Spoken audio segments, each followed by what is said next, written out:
Hello बच्चों, कैसे हैं आप सब लोग।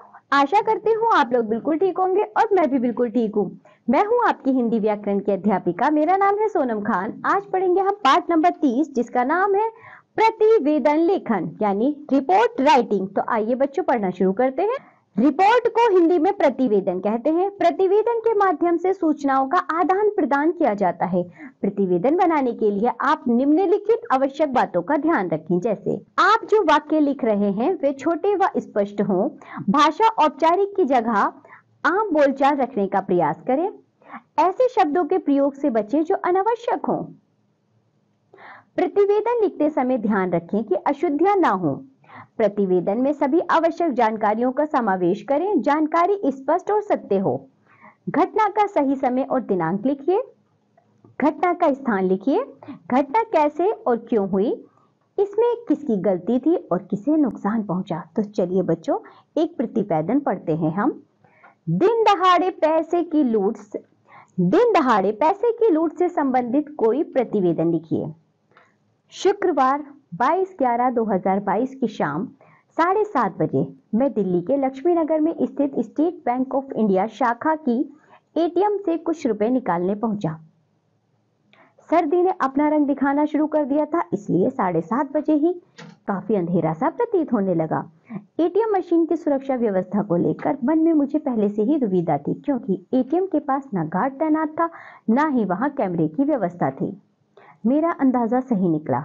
ज्यों ही एटीएम में पैसे रुपए निकालकर एक शख्स बाहर निकला, ना जाने कहां से दो बाइक सवार बिजली की फुर्ती से आए और उसका रुपए का बैग लेकर फरार हो गए।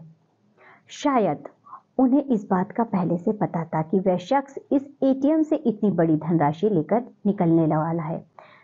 गार्ड और कैमरे का ना होना ये दो ऐसे संकेत थे जिन्होंने जरूर उनके हौसले को बढ़ाने का काम किया। अंधेरा होने की वजह से लुटेरों ने नाकाब डालने की भी जरूरत महसूस नहीं की, लेकिन अंधेरे ने पूरी तरह लुटेरों का साथ नहीं दिया। मैंने उनका चेहरा और उनकी गाड़ी का नंबर अपने मस्तिष्क में उतार लिया था।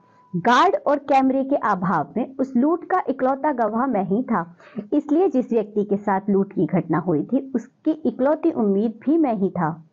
हमने बिना देर किए पुलिस को सूचित किया और पुलिस ने भी 24 घंटे के भीतर ही लुटेरों को धर दबोचा। एक और प्रतिवेदन देखिए बच्चों किस तरह लिखा जाएगा, जिसका शीर्षक है किसी नाबालिग के साथ अत्याचार की घटना पर एक प्रतिवेदन लिखिए। यूं तो रोजमर्रा के जीवन में कई अनचाही घटनाएं घटित होती हैं, किंतु कुछ घटनाएं हमारी नजरों के सामने ऐसी घटित होती हैं जिन्हें नजरअंदाज नहीं किया जा सकता। ऐसी ही एक घटना का जिक्र मैं करना चाहूंगा। अशोक विहार के सेक्टर 26 में किसी बच्चे को ट्यूशन पढ़ाने मुझे अक्सर जाना पड़ता है। वहां जिस घर में मैं ट्यूशन पढ़ाता हूं उसके ठीक साथ वाले घर में एक नाबालिग लड़की के साथ मैंने उसकी मालकिन को अक्सर अत्याचार करते देखा सुना है।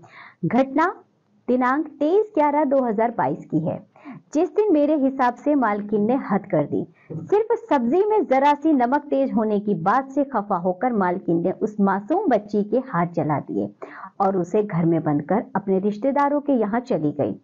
जब उस लड़की के रोने की आवाज काफी देर तक घर के बाहर आती रही तो हमने पुलिस को सूचित किया।